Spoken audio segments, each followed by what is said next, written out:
자, 우리 하나님 말씀 봅니다. 하나님 말씀은 마태복음 12장 1절에서부터 8절까지입니다. 제가 한 절 읽고 여러분도 한 절 읽고 교독하겠습니다. 그때에 예수께서 안식일에 밀밭 사이로 지나가실새 제자들이 시장하여 이삭을 잘라 먹으니 바리새인들이 보고 예수께 고하되 보시오, 당신의 제자들의 안식일에 하지 못할 일을 하나이다. 예수께서 가라사대 다윗이 자기와 함께한 자들이 시장할 때에 한 일을 잊지 못하였느냐? 그가 하나님의 전에 들어가서 제사장 외에는 자기나 그 함께한 자들이 먹지 못하는 진설병을 먹지 아니하였느냐? 또 안식일에 제사장들이 성전 안에서 안식을 범하여도 죄가 없음을 너희가 율법에서 읽지 못하였느냐? 내가 너희에게 이르노니 성전보다 더 큰 이가 여기 있느니라. 나는 자비를 원하고 제사를 원치 아니하노라 하신 뜻을 너희가 알았다면 무죄한 자를 죄로 정치 아니하였으리라. 인자는 안식일의 주인이니라 하시니라. 아멘. 우리 잠깐 기도하겠습니다. 거룩하신 여호와 아버지 하나님, 감사와 찬송과 영광을 돌립니다. 아버지 하나님, 오늘 이 저녁에 우리가 하나님의 말씀을 대하고 또 묵상할 때에 하나님께서 저희들에게 성령을 부어주시고 하늘로부터 내리는 신령한 지혜를 충만하게 부어주셔서 우리가 성령의 역사하심 가운데에서 하나님의 말씀으로 전하는 자나 듣는 자가 또 하나님의 말씀을 사모하는 모든 사람들이 다 하나가 되는 놀라운 역사가 있게 하여 주시옵소서. 예수님의 이름으로 기도하옵나이다. 아멘. 오늘은 마태복음 12장 1절에서부터 8절에 있는 말씀을 가지고 성전 안에서는 율법을 범하여도 죄가 없다라는 그런 주제를 가지고, 이게 제목에는 범하여도 죄가 없다라는 말은 없는데요. 그런 의미를 담고 있습니다. 성전 안에서는 율법을 범하여도 죄가 없다. 제가 이 안식일에 대해서, 오늘은 뭐 안식일에 대해서 공부를 하는 건 아닌데요. 안식일에 대해서 이야기할 때 처음에 안식일 지키면 지옥 간다라는 그런 설교를 처음에 올렸을 때 많은 사람들이 참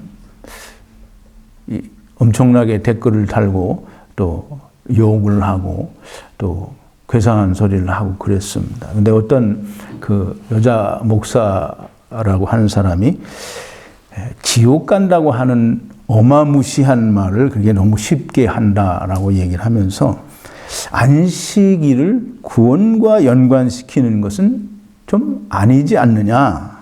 그냥 안식일의 순수한 의미만 전하시면 좋겠다라는 그런 얘기를 했습니다. 근데 참 이해가 안 가는 게, 안식이 구원과 연관이 없다라고 말을 하는 거는 도대체 무슨 근거를 가지고 그런 말을 하는 건지 참 이해가 안 됩니다. 안식일의 순수한 의미만 전하는 게 좋겠다고 얘기를 했는데, 안식일의 순수한 의미는 뭘까요? 여러분들은 뭐라고 생각합니까? 안식일의 순수한 의미. 그냥 6일 동안 일했으니까 하루는 쉰다? 그게 순수한 의미일까요? 아마 그분은 그런 의미를 얘기를 하는 것 같이 그렇게 느껴집니다. 근데 성경에서 말하는 안식이라고 하는 건 곧 하나님의 안식을 말하는 거고, 우리가 일주일 일하고 썬데이 하루 노는 게 그게 안식이 아닙니다. 성경에서 말하는 안식은 하나님의 안식을 말해요.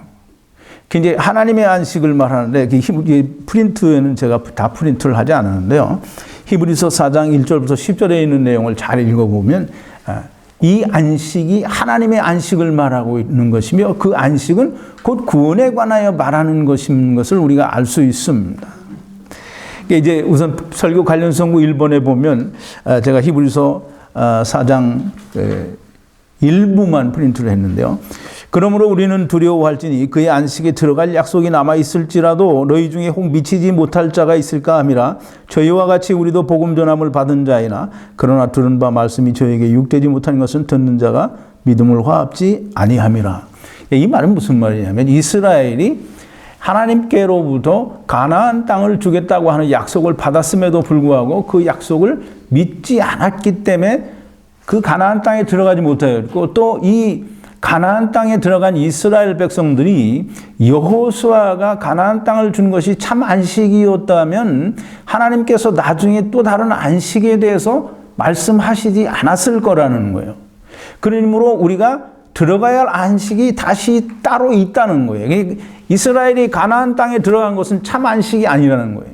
여호수아가 이스라엘에게 준 가나안 땅은 참 안식이 아니고 이제 하나님의 안식이 따로 있다라는 것을 히브리서 기자가 또는 성경이 말을 하는 거예요. 그럼 이제 이 성경이 말하는 안식이라고 하는 것은 하나님의 안식을 말하는 것이요, 곧 구원에 관해서 말하는 겁니다. 이 안식이 곧 구원인데 이 안식을 구원에 연관시켜서 말하는 것은 좀 아니지 않느냐라고 말하는 이 목사의 그 사고 수준은, 아니면 성경에 대한 지식은 참 어떤 것인지 너무 이해가 안 되는 거예요. 안식과 구원과 관련이 없다고 하는 건 그건 정말 너무 멍청한 소리인 거죠. 근데 꼭 이 댓글을 쓰신 어떤 여자분만의 문제가 아니라 이 안식에 대해서 이해가 없는 것은 한국 교회가 다 똑같은 문제입니다. 그러니까 우리가 대표적으로 알 수 있는 게 안식이 어떻게 사용이 되어지냐면 구원에 관한 것으로 교인들에게 가르쳐지거나 설명이 되지 않고 목사들이 교회에서 어떤 불의를 행하고 교회에 문제가 돼서 뭐 잘못됐다라고 성도들이 들고 일어나면 목사들이 뭐 합니까? 안식년 한다고 사임하고 어디 딴 데 가서 뭐 1년이고 2년 쉬다가 또 다른 데 개척을 하거나 그래요. 이 안식이라는 게 하나님 나라에 가는 거예요. 이 안식이라는 게 하나님과 더불어 함께 하는 것이요, 곧 구원을 말하는 건데 이 교회의 목사들 자체가 안식을 무슨 도망가는 방편으로 사용을 하니까 이 교인들이 안식에 대해서 모를 수밖에 없는 거예요. 오늘 예수님께서 12장 8절에 보면 인자는 안식일의 주인이니라 하시니라 그랬어요. 이 아주 굉장히 중요한 얘기인데 인자는 안식일의 주인이다. 근데 그게 무슨 뜻일까요? 물론 이제 이렇게 여쭤보면 무슨 뜻이다 대답하기가 어렵겠죠. 인자는 안식일의 주인이다 라는 말을 우리가 그냥 한마디로 이야기를 하면 우리가 가야 할 곳은 궁극적으로 하나님의 안식인데 그 안식을 아무나 갈 수 있는 게 아니고 그 안식은 주인이 따로 있어요. 그래서 그 안식에 갈 수 있는 것은 오직 그리스도로만 말미암아 간다는 것, 의미를 담고 있는 게 인자는 안식일의 주인이라는 거예요. 하나님께서 우리에게 주시려고 하는 것이 안식이요. 그 안식을 우리가 만나고 그 안식에 우리가 들어갈 수 있는 유일한 길은 예수 그리스도라는 거예요. 그러니까 그리스도로만 말미암아 안식에 들어갈 수 있다라고 하는 말이 인자는 안식일의 주인이라는 거예요. 예수 그리스도가 없으면 안식을 만날 수 없는 거예요. 예수 그리스도가 없으면 하나님께 갈 수 없다는 거죠. 그래서 요한복음 14장 6절에서 예수님 그렇게 말씀하시죠. 내가 길이요 진리요 생명이니 나로 말미암지 아니하고는 아버지께로 올 자가 없다라는 거예요. 이제 우리는 이 인자가 안식일의 주인이라고 예수님께서 말씀을 하시는데 그 안식일의 주인이라고 하는 말을 설명하시기 위해서 예수님이 두 가지 사건을 얘기를 합니다. 이제 그게 뭐냐면 성전에서는 율법을 범하여도, 율법을 범하는 게 뭐죠? 이스라엘 백성들은 율법을 범하면 뭘 했다고 생각했어요? 죄를 졌다고 생각을 했어요. 다시 말하면 쉽게 설명을 하면 성전 안에서는 죄가 죄 아니라는 거예요. 그래서 예를 뭐로 드느냐 하면 다윗 왕이 사울 임금이 살아있을 때 하나님께서 다윗에게 기름을 부어서 왕을 삼겠다라고 하시니까 사울이 자기의 그 후손이 이스라엘의 왕이 되는 것이 끊어지게 되니까 다윗을 죽여버리려고 했어요. 그러니까 이제 하나님을 대적하는 거죠. 그러니까 하나님께서 세우시겠다는데 그 세우시려고 하는 사람을 죽여버리면 자기가 계속 자기 집안이 왕을 하는 줄로 그렇게 생각을 하는 거예요. 그래서 하나님을 대적하고 다윗을 죽여버리려고 했습니다. 그래서 다윗이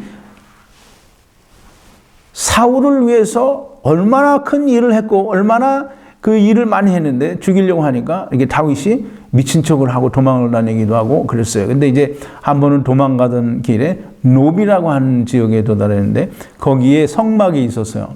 그때는 이제 솔로몬이 성전을 지었으니까 성전이 아직 있기 전인데 성막, 성소가 있던 그 자리에 다윗이 도망을 가다가 이제 거기로 피신을 했어요.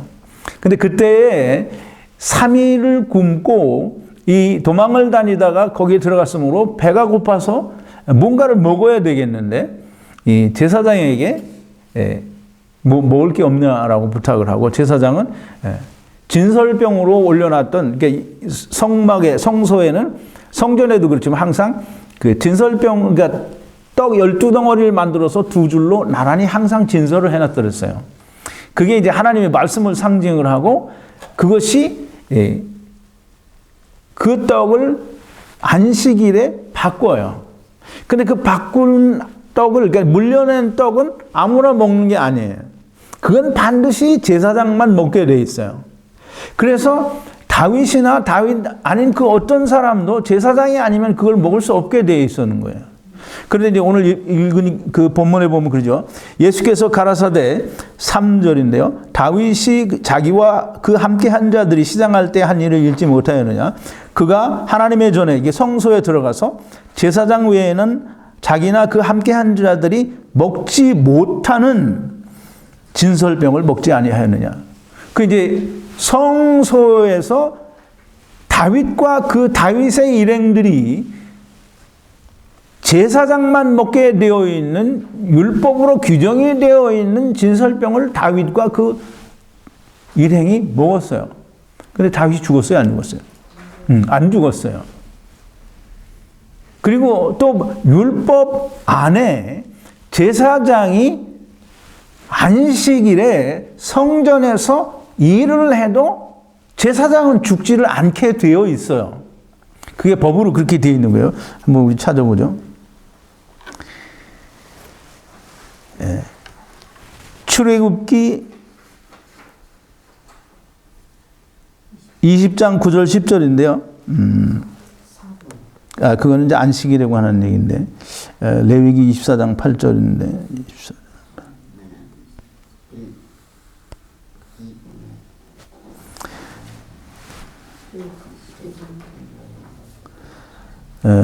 제가 프린트를 어떤 부분인지 지금 빨리 찾지를 못하겠는데요.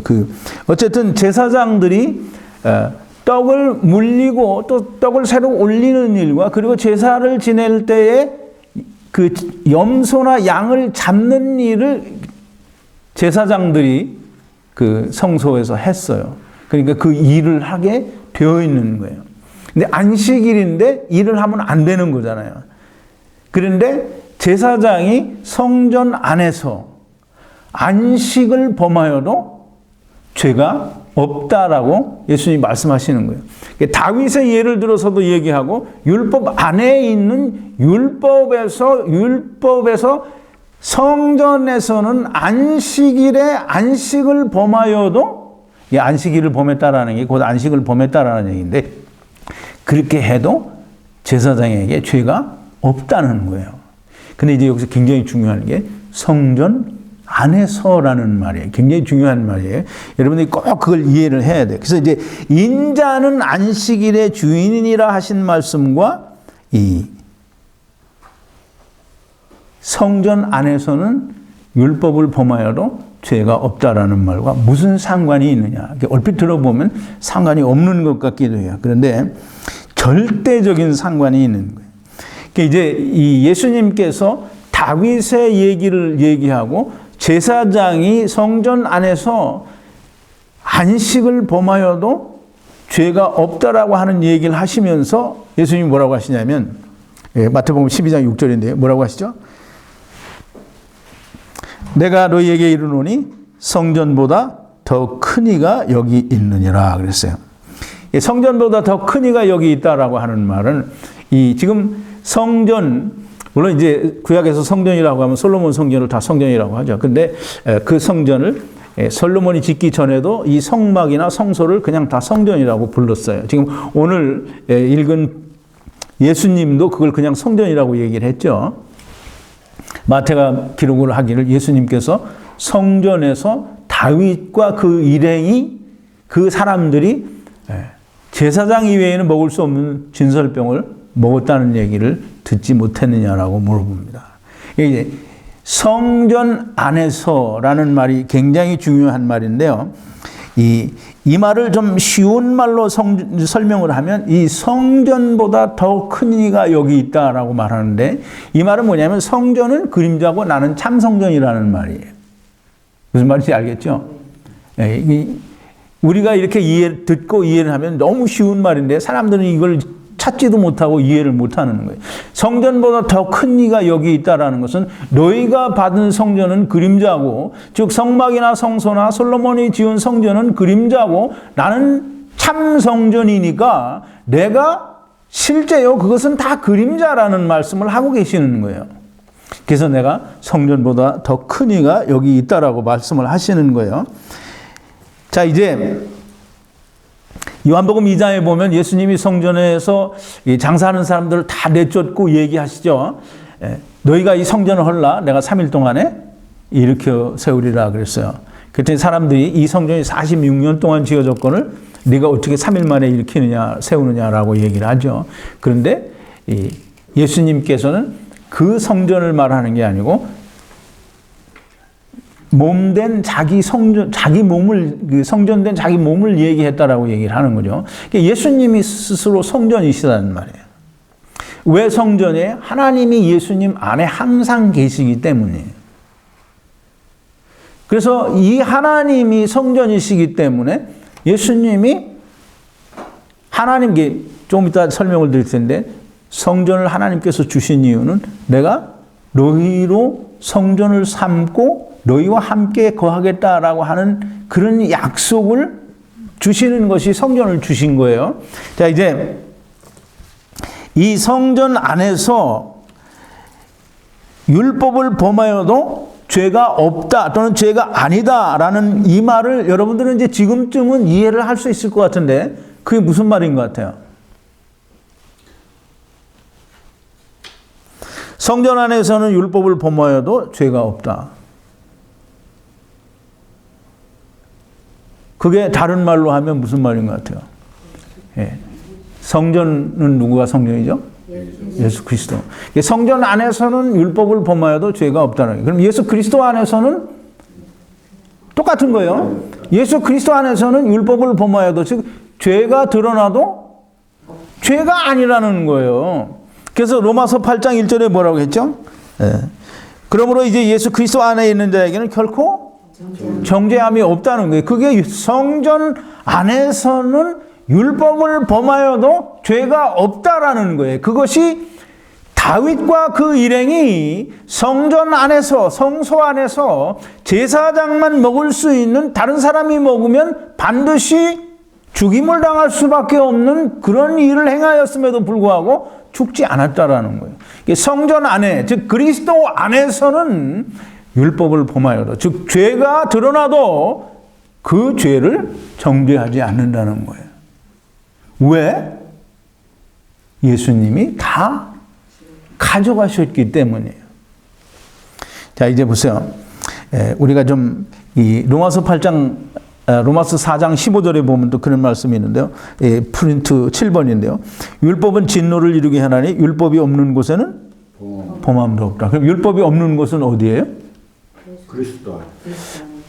이 구약적인 율법 아래에 있는 성소나 그 성소에서 일어나는 모든 일을 주관하는 그 예법은 다 율법이에요.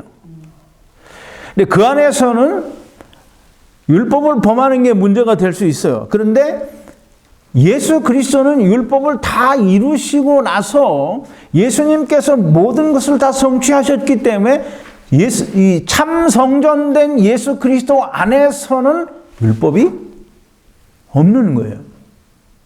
왜? 거기서는 양을 잡을 필요도 없고 뭐 할 수 있는 게 아무것도 없어요. 그냥 예수 그리스도를 우리의 영원한 대제사장으로 또는 영원한 속죄 제물로 예수 그리스도께서 하나님과 우리 사이를 화목케 하는 화목 제물이 되셨으므로 이제는 그 성전 안에서는 하는 게 없는 거예요.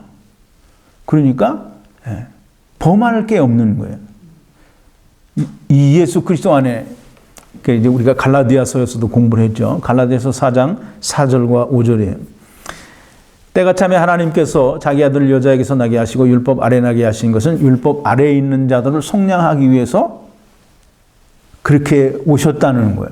그래서 율법 아래에 있는 자들을 다 속량해서 아들의 명분을 얻게 하기 위해서 오셨다는 거예요. 그래서 이제 예수님이 여자에게서 나셨다. 이 말은 곧 율법 아래 나셨다라는 거예요. 왜? 율법의 요구를 다 이루시기 위해서 예수님도 율법 아래 나신 거예요. 그럼 율법 아래 나셔서 율법의 요구대로 한번 죽이심을 당함으로 이제 부활하신 예수님은 다시 율법 아래 또 태어나시는 게 아니라는 거예요. 그러므로 예수 그리스도는 이제 율법 아래 나신 게 아니고 율법과는 상관이 없이 율법 위에 예수님 부활하신 거예요. 그럼 그 부활하신 예수님께는 율법이 없는 거예요. 예수 그리스도와 함께 죽은 모든 사람들도 똑같이 예수 그리스도와 더불어 함께 율법에 대하여 그리스도로 말미암아 죽임을 당했다라고 했어요. 그럼 율법에 대해서 죽었는데 무슨 죽은 놈이 율법을 붙잡고 있느냐고요. 말이 안 되는 얘기를 하는 거죠. 자, 이제 우리가 좀 성전에 대해서 조금 전에 설명하려고 했던 그 성전에 대해서 좀 이해를 해야 되는데요. 이미 성전에 대해서는 우리 천지창조를 할 때 다 공부를 했는데, 성전이라는 말이 뭐냐면, 하나님이 여기에 계시다라는 걸 가지고 있는 게 성전이에요. 즉 다시 말해서 성전에는 하나님이 거기 계시기 때문에 성전이에요. 하나님이 계신 곳은 이 세상에 있어요? 없어요? 없어요. 네, 없어요. 이 세상에 하나님이 계신 곳은 없으니까 하나님께서 이 세상에 어떤 한 군데를 정해서 거기에 하나님이 친히 오신 것이 아니라 하나님이 거기에 하나님의 이름을 거기에 두었어요. 그래서 하나님이 여기 계시다라는 거예요. 그걸 하나님의 이름을 거기에 두셨다라고 하는데 이제 우리가 좀 이해를 잘 해야 되는데 동영상을 보시는 분도 좀 잘 이해를 하기를 바랍니다. 하나님이 왜 이스라엘에게 성전을 주셨나? 이 출애굽기 25장 8절에 보면 그렇게 프린트를 제가 했나 모르겠네요. 내가 저들 가운데 이스라엘 가운데 함께 거할 처소를 그들을 위하여 짓게 하라 그래요. 그러면 이제 그 성소를 지는데 그 성소에는 누가 있겠다고요? 누가 거한다는 거예요? 하나님이 이스라엘과 함께 거하기 위해서 성소를 지으라는 거예요. 그러면 하나님께서 성소를 짓고 내가 이스라엘과 여기 함께 있겠다라고 하시는 그 약속을 하시는 거는 이스라엘에게 하나님이 계시다는 거예요? 안 계시다는 거예요? 네. 하나님이 거기 없다라는 거예요. 그러면 이제 하나님이 거기에 있겠다라고 하셨으면 하나님이 거기 진짜로 계시면 좋은데 실제로 하나님이 거기에 계시지 않아요. 그래서 그냥 이름만 두셨어요. 그걸 이제 이름만 두게 하나님께서 이름을 두신 그곳이라고 이제 얘기를 하는데 제가 오늘 설교 성경 구절이 너무 많아서 빨리 찾아주셨는데 이 하나님께서 이제 제가 성경 구절을 꼭 굳이 찾아드리지 못하더라도 여러분들이 이해를 하셔야 되는 게 하나님께서 친히 진짜 참 하나님이 세상에 내려오시면 세상은 어떻게 되겠어요? 다 죽어요. 다 없어져 버리겠죠. 다 이제 흔적도 없이 사라질 거예요.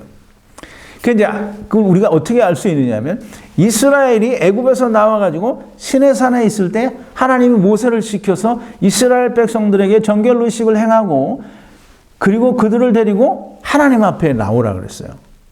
그때 하나님 앞에 나오니까 하나님께서 하나님의 임재를 나타내서 보여주셨어요. 내가 하나님이 여기 계시다라는 걸 이스라엘 백성들이 보고 듣고 느끼게 해주셨어요.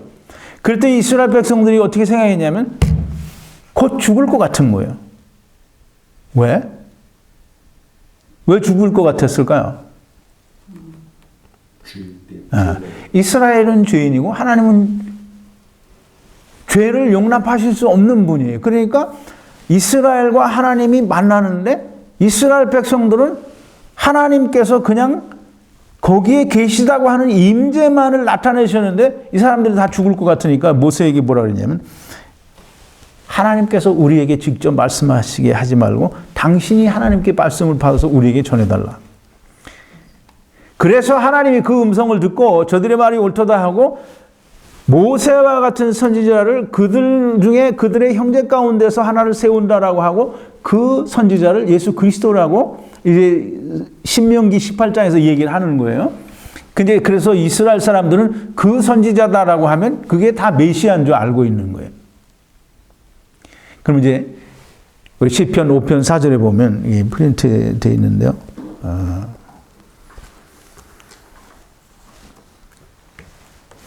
8번인데요. 주는 죄악을 기뻐하시는 신이 아니시니 악이 주와 함께 유하지 못하며. 하나님은 악과 함께 하실 수가 없는 거예요. 그러니까 하나님이 친히 내려오셔서 이게 창세기 우리가 1장 빛이 있으라만 공부할 때도 얘기했죠. 빛이 있으라 하시면 빛이 있었고 하나님이 빛이신데 왜 하나님이 직접 내려와서 비춰주시면 모든 게 끝나는데 왜 그렇게 하지 않으셨나? 하나님이 내려오시면 모든 건 없어지고 또 그래서 회복이 된다고 하면 이 인간들이 하나님을 떠난 것에 대해서 알지를 못하는 거예요. 그러니까 잘못하는 걸 알아야 될 거 아니에요. 그러니까 지금 하나님이 친히 내려오셔서 스스로 성전된 것을 보여주시지 못하는 것이 죄인과 하나님은 함께 할 수 없기 때문이에요. 그래서 그림자를 주시는 거예요. 그러니까 그림자를 주시는 그림자를 주신 그 이면에는 무슨 뜻이 있냐면 너희는 죄인이라는 거예요. 하나님을 떠난 죄인이기 때문에 너희는 그림자밖에 받을 수 없고 또 그림자를 주시는 이유는 뭐냐면 너희는 이렇게 하나님을 떠난 죄인들인데 너희의 죄를 내가 사하고 내가 너희와 함께 거하겠다. 곧 하나가 되겠다라고 하는 약속을 보여주시는 게 그게 성전이에요. 그래서 이제 출애굽기 6장 7절에 보면 하나님께서 모세를 부르셔서 이스라엘 백성들을 네가 끌고 나오라고 얘기하실 때 10번에 보면 이제 그렇게 되죠. 프린트 설교 관련 선고 10번인데요. 너희로 내 백성을 삼고 나는 너희 하나님이 되리니 나는 애굽 사람의 무거운 짐 밑에서 너희를 빼어난 너희 하나님 여호와인 줄 너희가 알리라. 이스라엘을 애굽에서 건져내서 너희는 내 백성이 되고 나는 너희의 하나님이 되겠다라는 얘기예요. 그럼 이제 그 말이 무슨 말이냐면 예레미야 31장 33절에 가면 나 여호와가 말하노라 그러나 그날 후에 내가 이스라엘 집에 세울 언약은 이러하니 곧 내가 나의 법을 그들의 속에 두고 그 마음에 기록하여 나는 그들의 하나님이 되고 그들은 내 백성이 될 것이니라 그랬어요. 이 말은 무슨 말이냐면 이스라엘을 애굽에서 건져내서 하나님의 백성을 삼고 하나님은 저들이 하나님이 되겠다라고 말씀하시는데 예레미야에 가면 이스라엘이 예레미야가 선지자가 활동을 할 때 완전히 멸망을 해서 바벨론 포로로 끌려가게 됩니다. 그때 하나님께서 이스라엘이 이제 하나님께서 주신 율법을 지키지 못해서 하나님 앞에 멸망을 당하니까 하나님께서 이제 너희가 옛 언약을 다 파하였으므로 이제 새 언약을 너희에게 주는데 그 새 언약은 너희의 조상들을 애굽에서 이끌고 나올 때 세운 그 옛 언약과 같지 않고 이 언약은 돌비에 새긴 게 아니고 너희의 심비, 마음에 새긴다라고 얘기를 하시는 거예요. 그래서 그 마음에 그 법을 새기고 내가 너희의 죄를 사하고 다시는 너희의 죄를 묻지 않고 나는 너희의 하나님이 되고 너희는 내 백성이 되겠다라는 거예요. 그럼 이제 애굽에서 건져냈을 때도 하나님의 백성이 되고 또 하나님은 저들의 하나님이 되죠. 근데 새 언약, 즉 예수 그리스도로 말미암아 또 저들을 구원하실 때에도 저들은 하나님의 백성이 되고 또 하나님은 저들의 하나님이 되시는 거예요. 그것이 이제 예수 그리스도께서 오심으로 말미암아 그것이 우리에게 이루어지는 것을 보여주시는 거예요. 하나님께서 먼저 우리 안에 오시기 전에 예수 그리스도께서 참 성전이신 정말 하나님이 성부 하나님께서 세상에 오시면 그 어느 것도 받을 수 없고 나만할 존귀자가 없겠지만 그러나 우리가 만날 수 있고 볼 수 있는 하나님으로 오시는 분이 예수 그리스도예요. 그래서 그분이 성전인 거예요. 이 예수 그리스도가 이 세상에 오셔서 어떤 하나님으로 이 세상에 오셨어요? 우리 마태복음 1장 23절에 보면 나와있죠. 임마누엘 하나님, 이게 이사야 선지자를 통해서도 말씀을 하셨는데, 임마누엘이라는 게 무슨 뜻이에요? 네? 하나님이 우리와 함께 계시다라는 뜻이에요. 그럼 이제 예수 그리스도가 세상에 오신 그것은 하나님이 우리와 함께 계시기 위해서 세상에 오신 그 하나님이라는 거예요. 그래서 임마누엘 하나님이요. 하나님이 우리에게 보여지셔도 우리를 만나셔도 사람이 죽지 않고 보여지실 수 있도록 사람에게 맞게 오신 그분이 예수 그리스도라는 거예요. 그분이 하나님이에요. 이게 최종적으로 이 하나님께서 예수 그리스도께서 세상에 오셔서 우리를 예수 그리스도로 말미암아 다 하나님 말씀으로 말미암아 즉 십자가의 복음으로 말미암아 믿는 자들을 다 하나님이 하나님의 성전 되게 하셨어요. 그래서 고린도전서 3장 16절에 13번인데요. 너희가 하나님의 성전인 것과 하나님의 성령이 너희 안에 거하시는 것을 알지 못하느냐. 또 고린도전서 6장 19절인데요. 너희 몸은 너희가 하나님께로부터 받은 바 너희 가운데 계신 성령의 전인줄. 우리가 하나님께로부터 성령을 받아서 우리 안에 성령이 있다는 거예요. 성령은 하나님이에요. 성령 하나님의 전인 줄을 알지 못하느냐. 너희는 너희의 것이 아니라. 또 우리가 15번을 보면요. 이 프린트 성경 구절 15번에 보면 고린도후서 6장 16절과 18절을 했는데요. 하나님의 성전과 우상이 어찌 일치가 되리요? 우리는 살아계신 하나님의 성전이라. 이와 같이 하나님께서 가라사대 내가 저희 가운데 거하며 두루 행하여 나는 저희 하나님이 되고 저희는 나의 백성이 되리라 하셨느니라. 그렇게 되리라고 약속하신 하나님께서 너희에게 아버지가 되고 너희는 내게 자녀가 되리라 전능하신 주의 말씀이니라 하셨느니라. 이게 사도 바울이 고린도후서 6장 16절과 18절에서 설명을 하는 거예요. 하나님께서 이 모세를 통하여 너희를 애굽에서 내가 건져서 나는 너희 하나님이 되고 너희는 내 백성이 되리라고 하신 이 하나님께서 새 언약 즉 예수 그리스도로 말미암아 너희는 내 백성이요 나는 너희 하나님이 되겠다라고 약속을 하시고 이 예수 그리스도로 말미암아 그 약속하신 대로 하나님께서는 우리의 아버지가 되고 우리는 그의 자녀가 되었다라고 하는 것을 사도 바울이 설명을 하는 거예요. 예수 그리스도께서는 그렇게 이루셔서 우리로 하여금 하나님이 우리 안에 계시는 성령님이 계시는 그리스도가 우리 안에 있는 말씀이 우리 안에 있는 우리가 성전이 되게 하셨어요. 그러므로 우리가 성전입니다. 아멘. 율법의 궁극적인 목적은 죄를 깨닫게 하고 그 죄를 깨달은 자들이 그리스도에게로 인도되어 죄 사함을 받게 하는 것이 율법의 궁극적인 목적이에요. 성전을 주신 이유도 이제 똑같은데요. 내가 너희의 죄를 다 사하고 너희를 성전 삼고 너희와 내가 하나가 되게 하겠다라는 것이 성전을 주신 이유예요. 자, 이제 성전을 만드셔서 우리로 하여금 성전이 되게 하셔서 즉 우리로 성전을 삼고 우리 안에 거하셔서 우리가 성전 되게 하시겠다라는 말을 다른 말로 하면 뭐냐면 우리가 하나님과 예수 그리스도와 다 하나가 되게 하시겠다라는 거예요. 그래서 요한복음 17장 11절인데요.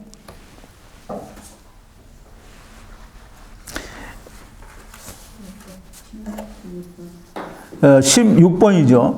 나는 세상에 더 있지 아니하오나 저희는 세상에 있사옵고 나는 아버지께로 가오나니 거룩하신 아버지여 내게 주신 아버지의 이름으로 저희를 보존하서 우리와 같이 저희도 하나가 되게 하옵소서. 17번입니다. 내가 비옵는 것은 이 사람들만 위함이 아니요. 이게 제자들만이 아니요. 제자들의 말을 듣고 나를 믿는 사람들도 위함이니 아버지께서 내 안에 내가 아버지 안에 있는 것 같이 저희도 다 하나가 되어 우리 안에 있게 하사 세상으로 아버지께서 나를 보내신 것을 믿게 하옵소서. 내게 주신 영광을 내가 저희에게 주었사오니 이는 우리가 하나가 된 것 같이 저희도 하나가 되게 하려 함이니이다. 곧 내가 저희 안에 아버지께서 내 안에 계셔 저희로 온전함을 이루어 하나가 되게 하려 함은 아버지께서 나를 보내신 것과 또 나를 사랑하신 것 같이 저희도 사랑하신 것을 세상으로 알게 하려 함이로소이다. 그랬어요. 자, 이제 예수님께서 세상에 하나님께서는 처음부터 세상을 창조하실 때부터 하나님을 떠나겠다고 하는 자들을 다 떠나보내주시면서 그리스도를 예정하시고 그리스도 안에서 하나님을 떠나는 자들을 다시 하나가 되게 하시기를 하나님께서 처음부터 창세 전부터 작정을 하셨어요. 예정을 하셨단 말이에요. 그게 에베소서 1장 3절부터 6절까지에 있는 내용이요. 하늘에 속한 모든 신령한 복으로 복을 주시되 그리스도로 말미암아 우리를 하나님 앞에서 흠도 없고 점도 없는 하나님의 아들들로 만드시기 위해서 하나님의 기쁘신 뜻을 따라 그게 창세 전에 하나님께서 세상을 창조하신 목적이에요. 그게 뭐냐면 예수 그리스도로 말미암아 하나님을 떠난 자들을 다시 하나님과 하나가 되게 하시겠다라는 게 하나님의 창조 목적이에요. 그럼 이제 예수님이 세상에 오셔서 십자가를 놓고 십자가 사역을 하시기 전에 십자가에 달려 돌아가시기 전에 하나님께 기도를 하는 거예요. 저들은 다 하나님의 것인데 저들을 내게 주셨사오니 내가 하나님께서 내게 주신 모든 것을 저희들에게 주어서 거룩하게 하였다라는 거예요. 그래서 아버지와 내가 하나인 것처럼 저들도 우리와 같이 하나가 되게 해달라는 거예요. 아버지가 내 안에 내가 아버지 안에 있는 것 같이 저들도 우리 안에 있게 하사 하나가 되게 해달라는 거예요. 이제 보세요. 이 하나가 되게 해달라는 말을 우리가 잘 이해를 해야 되는데요. 이 하나가 되게 해달라는 말을 이해를 잘 못하면 성경을 이해를 할 수 없어요. 하나님은 요한복음 4장에 보면 우리가 신령과 진정으로 예배를 드려야 된다고 하는데 왜 신령과 진정으로 예배를 드려야 된다고 했어요? 하나님은 무엇이시니? 하나님은 무엇이시니? 예배하는 자가 신령과 진정으로 예배를 드려야 할지니라. 하나님은 뭐예요? 네? 하나님은 신이시니? 아니, 신이시다. 하나님은 영이시니. 하나님은 영이시니. 하나님은 영이에요. 하나님은 영이란 말이에요. 그러면 하나님과 하나가 되려고 하면 우리 육체가 하나님과 하나 될 수 있어요? 그래서 우리의 육체는 하나님과 하나가 될 수 없어요. 그래서 하나님과 하나가 되려면 육체를 버려야 돼요. 그래서 예수님이 우리로 하여금 하나님과 하나가 되게 하기 위해서 우리의 육체를 살리는 게 아니라 영을 살리는 거예요. 그래서 요한복음 6장 63절에 뭐라 그랬죠?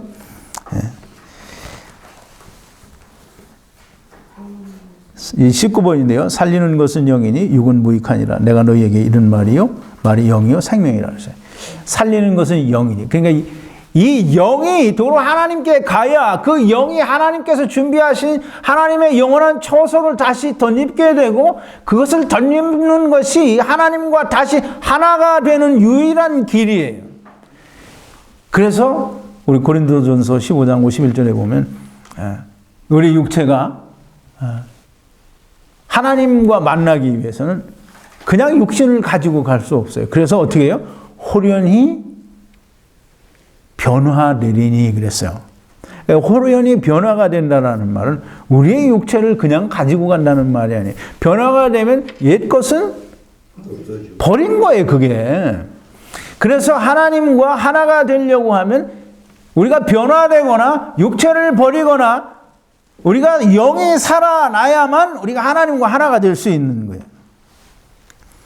근데 요한복음 17장 3절에 보면 그렇게 말하죠. 한번 20번인데요. 영생은 곧 유일하신 참 하나님과 그의 보내신 자 예수 그리스도를 아는 것이니이다 그랬어요.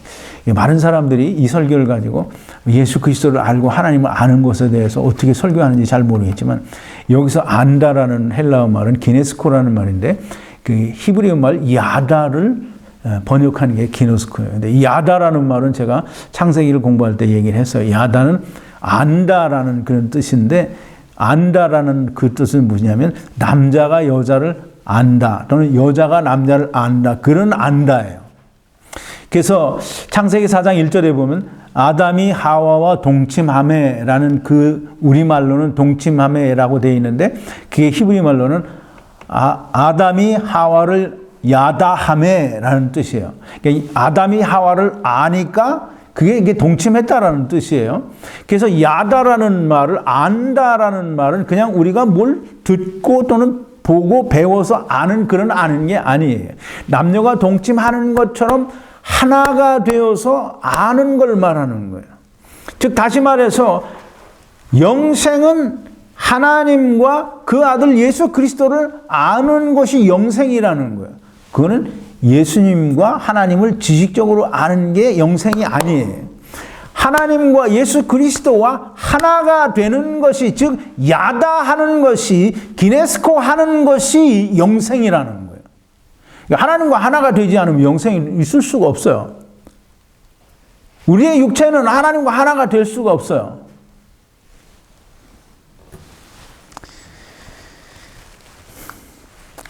이 시간이 굉장히 많이 갔는데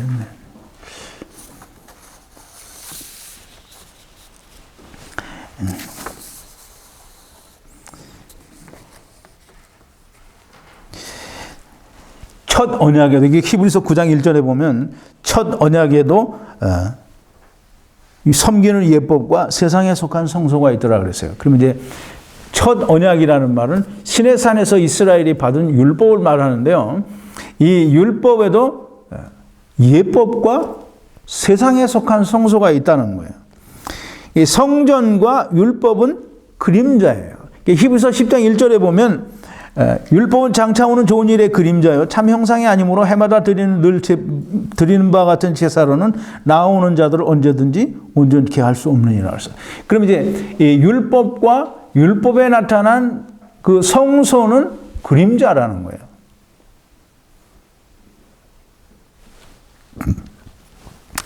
그림자가 말하는 것은 장차 이루어질 일에 대해서 설명하고 있는 거예요.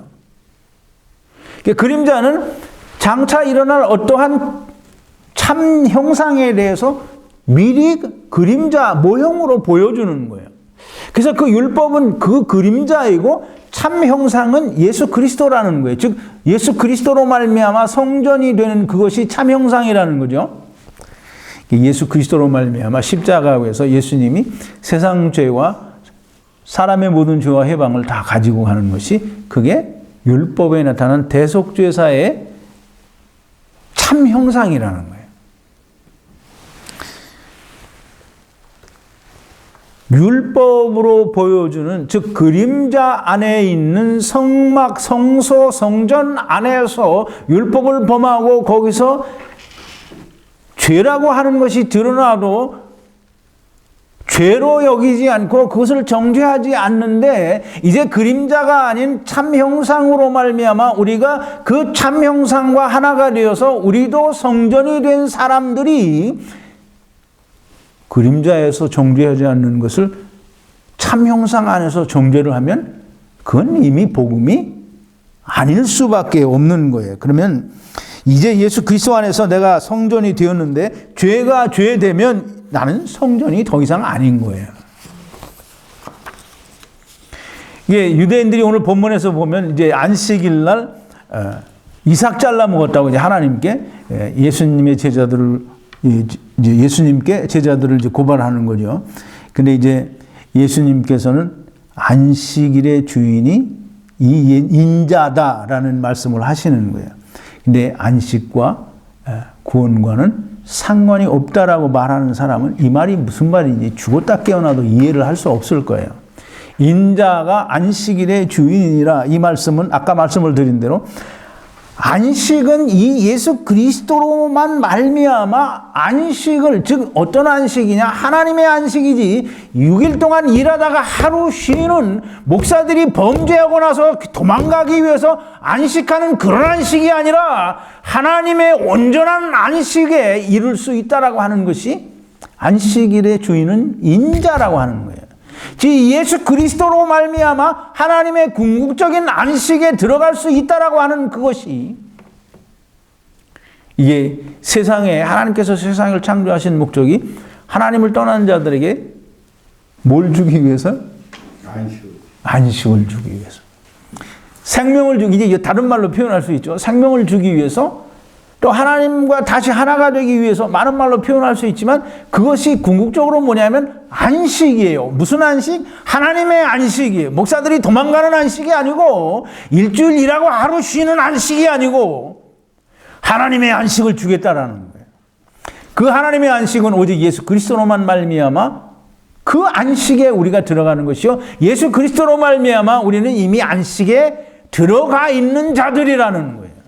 아멘. 예, 안식에 대해서 좀 시간이 많이 가긴 했지만 조금 더 설명을 드리면, 안식은 하나님과 하나가 되는 게 그게 안식이에요. 왜 그러냐면 하나님은 스스로 안식이기 때문입니다. 일곱째 날에 안식을 하셨다라고 하는 말씀은 하나님께서 세상을 창조하시고 이 세상에는 안식이 없기 때문에 이 세상에 일주일 6일 동안의 창조를 마치시고 나서 일곱째 날에 안식을 하셨어요. 그 일곱째 날에 안식을 하신 이유가 뭐냐면 그 이유를 율법에서 설명을 하는 거예요. 너희가 안식일을 지키라라고 이제 말씀을 하시죠. 출애굽기 31장 16절인데요. 24번이에요. 예, 이같이 이스라엘 자손이 안식일을 지켜서 그것으로 대대로 영원한 언약을 삼을 것이니 이는 나와 이스라엘 자손의 사이에 영원한 표징이며 나 여호와가 엿새 동안의 천지를 창조하고 제7일에 쉬어 평안하였음이니라 하라 그랬어요. 이게 무슨 말이냐면, 이게 이제 안식이 구원과 상관이 없다라고 하는 사람은 백날 읽어도 무슨 말인지 모르겠죠. 이스라엘 자손이 안식일을 지켜서 그것으로 대대로 영원한 언약을 삼을 것이니 그래서, 영원한 언약이 뭐예요? 다 공부한 건데 영원한 언약이 뭐예요? 영생. 이제 영생도 맞고 다 맞죠. 그런데 이 영원한 언약은 할례도 영원한 언약이고, 이 유월절 어린 양, 이게 다 영원한 언약인데, 그 영원한 언약이 뭐냐면, 영원한 언약은 창세기 3장 15절 16절에 있는 거예요. 여자의 후손이 영원한 언약이에요. 그래서 하나님께서 아브라함에게 레시로 말미암아 천하 만민이 구원을 얻으리라 하는 것이, 그게 영원한 약속이에요. 그 영원한 약속이 곧 궁극적으로는 우리에게 안식을 주겠다는 것이요, 우리에게는 영생을 주겠다는 것이요, 하나님과 다시 하나가 되게 해주겠다라는 약속인데, 안식일을 지키게 하고 그 안식일이 지키는 것이 영원한 언약이라는 거예요. 왜 영원한 언약이냐 하면, 거기 설명이 되어 있죠. 그게 이스라엘과 나 사이에, 즉 하나님 사이에, 이스라엘 자손과 하나님 사이에 영원한 표징이며, 나 여호와가, 왜 영원한 표징이냐 하면 나 여호와가 엿새 동안 천지를 창조하고 7일에 쉬었다라는 거예요. 그러면 하나님께서 7일째 되는 날 쉬셨기 때문에, 창조가 끝나고 쉬셨기 때문에, 그 쉬신 창조가, 그 안식하신 이유가 뭐냐면 내가 너희에게 영원한 언약으로 안식을 주겠다는, 즉 예수 그리스도로 말미암아 너에게 안식을 주겠다라는 것이 창세기 2장에서 7일째 되는 날 안식하신 이유예요. 그럼 안식이 없는 너희 인간 세상에, 물질 세계에 내가 예수 그리스도로 말미암아 안식을 주겠다라고 하신 그 약속이, 안식일을 지키셨다, 안식일을 쉬셨다, 안식하셨다라고 하는데 다 포함이 되어 있는 거예요. 그래서 그걸 후대에 율법에서 하나님이 설명을 하잖아요, 모세에게. 안식일을 지켜서 그걸 영원한 언약으로 삼으라는 거예요. 왜? 하나님이 너희에게 안식을 주겠다는 약속이니까 그걸 이스라엘 자손에게 대대로 지켜서 하나님께서 그 안식을 줄 것이라고 하는 것을 바라보라는 거예요. 그럼 예수 그리스도로 말미암는 안식이 반드시 주어질 거라는 그 약속이 영원한 약속이에요. 그게 안식이에요.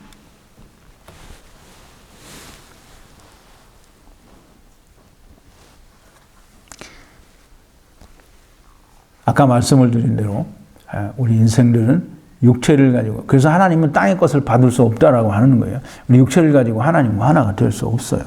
그래서 우리가 육체를 벗고 예수 그리스도로 말미암아 하늘에 안치운 바, 또 그리스도와 함께 하나님 안에 그 생명이 감추인 자가 다 되게 해주시는 거예요. 우리는 하나님께로 갈 수도 없고 우리는 하나님과 하나가 될 수가 없어요. 즉 우리는 생명을 얻을 수 없고 우리는 안식을 누릴 수 없다라는 거예요. 오직 예수 그리스도로 말미암아 내가 길이요 진리요 생명이니 나로 말미암지 않고는 아버지께로 올 자가 없다라고 하신 이 예수 그리스도로만 말미암아 우리가 하나님과 하나가 될 수가 있고, 또 하나님 예수 그리스도께서는 그렇게 하나가 되게 해달라고 기도를 하시는 거예요. 약속하신 안식을 이 예수 그리스도로 말미암아 예수 그리스도께서 주신 하나님의 말씀으로 말미암아 안식을 누리게 해달라, 곧 하나님과 하나가 되게 해달라고 기도를 하는 거예요. 하나님의 안식 가운데 있던 자들이 하나님을 떠나 안식이 없는 어두운 세상에 온 너희에게 예수 그리스도로 말미암아 다시 하나님의 안식을 주시겠다고 한 것이 안식하신 이유고, 그 약속을 바라보고 항상 소망하라고 안식일을 지키라고 하시는 거예요. 그게 영원한 언약이라는 거예요. 인자가 안식일의 주인이라는 말씀은 이제 그 안식을 줄 주인이 여기에 왔다는 거예요. 인자가 그 안식의 주인이라는 거예요. 이 인자로 말미암아 하나님의 안식에 너희가 들어가게 된다라고 하는 걸 말씀하시는 거예요. 이제 곧 너희가 성전이 될 것이고 하늘의 안식이 될 것이며 그 생명이 하나님의 안에 감추어지게 될 거라는 거예요. 곧 하나님과 그리스도 안에서 하나가 될 것이고 참 안식에 들어간 자가 될 것이다라는 말씀을 하는 거예요. 자, 이제 말씀을 좀 정리를 합니다. 성전 안에서는 율법을 범하여도 죄가 없다. 그 말은 무슨 말이냐면 그리스도 안에서는 정죄함이 없다는 말이요, 율법이 없는 곳에는 범함도 없다라는 거예요. 믿는 자에게는 예수 그리스도께서는 모든 믿는 자들의 의를 이루기 위하여 율법의 마침이 되셨다고 했고, 요한복음 19장에서는 예수님께서 십자가에서 돌아가시기 전에 내가 모든 걸 다 이루었다라고 하시고 돌아가셨어요. 믿는 자는 율법의 요구가 이미 이루어졌고 율법 아래서 속량이 되었습니다. 로마서 8장 4절에서 분명히 육신을 쫓지 않고 영을 쫓아 행하는 자들에게 율법의 요구가 이루어지게 하려 하심이라고 했고, 갈라디아서 4장 4절 5절에서는 때가 참에 하나님께서 자기 아들을 여자에게서 나게 하시고 율법 아래 나게 하셔서 율법 아래에 있는 자들을 속량하여 아들의 명분을 얻게 하기 위해서 예수 그리스도께서 세상에 오셨다라는 거예요. 이 사람들에게 성령님께서 증거를 하십니다. 그 증거가 뭐냐면 예레미야 1장 34절, 33절, 34절인데요. 이게 프린트 28번이에요. 나 여호와가 말하노라. 그러나 그날 후에 내가 이스라엘 집에 세울 언약은 이러하니 곧 내가 나의 법을 그들의 속에 두며 그 마음에 기록하여 나는 그들의 하나님이 되고 그들은 내 백성이 될 것이라. 그들이 자신은 각기 이웃과 형제를 가리켜 이르기를 너는 여호와를 알라 하지 아니하리니 이는 작은 자로부터 큰 자까지 다 나를 알미니라. 내가 그들의 죄악을 사하고 다시는 그 죄를 기억지 아니하리라. 여호와의 말이니라. 이제 이 약속을 히브리서 기자가 설명을 하는데, 이제 예수 그리스도께서 십자가에서 모든 것을 이루시고 돌아가심으로 말미암아 성령이 우리에게 증거하시는데, 이 히브리서 10장 15절에서 18절까지입니다. 29번이 또한 성령이 우리에게 증거하시되 주께서 가라사대 그날 후로는 저희와 세울 언약이 이것이라 하시고 내 법을 저희의 마음에 두고 저희 생각에 기록하리라 하신 후에 저희의 죄와 저희 불법을 내가 다시 기억지 아니하리라 하셨으니 이것을 사하셨은즉 다시 죄를 위하여 제사 드릴 것이 없느니라. 이걸 성령님이 증거하신다는 거예요. 성령님이 뭘 증거하느냐 하면 이제 예수 그리스도께서 모든 것을 다 이루셨으므로 성전 안에서는, 즉 예수 그리스도 안에서는 죄가 죄되지 않는다라는 것을 설명하는 거예요. 그걸 성령님이 증거하시는 거예요.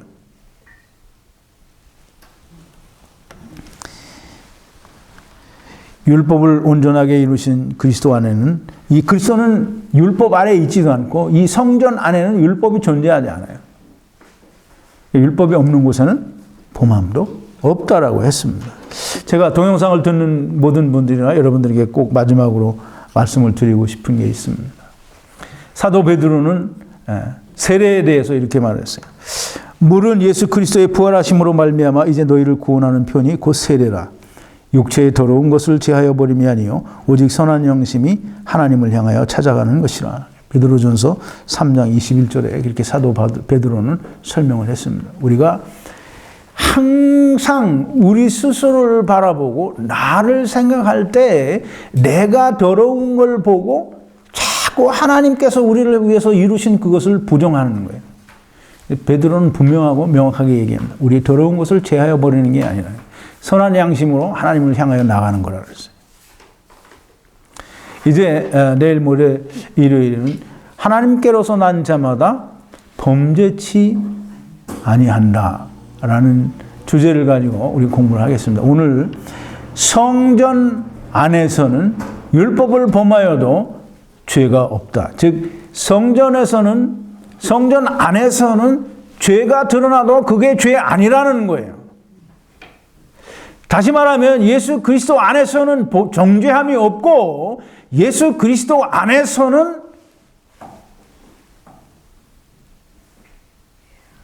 범함이 없다라고 하는 것을 이야기하는 겁니다. 예수님께서 지금 안식일을 범한 제자들을 고소하는 유대인들에게 지금 그 말을 설명하고 계시는 거예요. 이게 도대체 무슨 말인지 사람들은 모르겠죠. 무슨 말인지 모를 거예요. 성전 안에서는 율법을 범하여도 죄가 없다. 그게 이미 성경에 나와 있고 다윗의 예를 들어서도 분명히 예수님께서 설명하는 거예요. 성전 안에서는 우리가 하나님 안에 있고 하나님이 내 안에, 예수 그리스도가 내 안에 계셔서 내가 성전된 자라고 하면 성전 안에서는 죄가 율법을 범하여도 죄가 안 된다는 거예요. 그러니까 율법이 없는데 뭘 율법을 범하겠어요? 범할 게 없어요. 죄가 죄 아니라는 거예요. 이래도 아직 설명이 안 되는 분들이 있을 거예요. 근데 그러면 일요일 날 하나님께로서 난 자마다 범죄치 않는다라는 그런 주제를 가지고 성경 공부를 더 하겠습니다.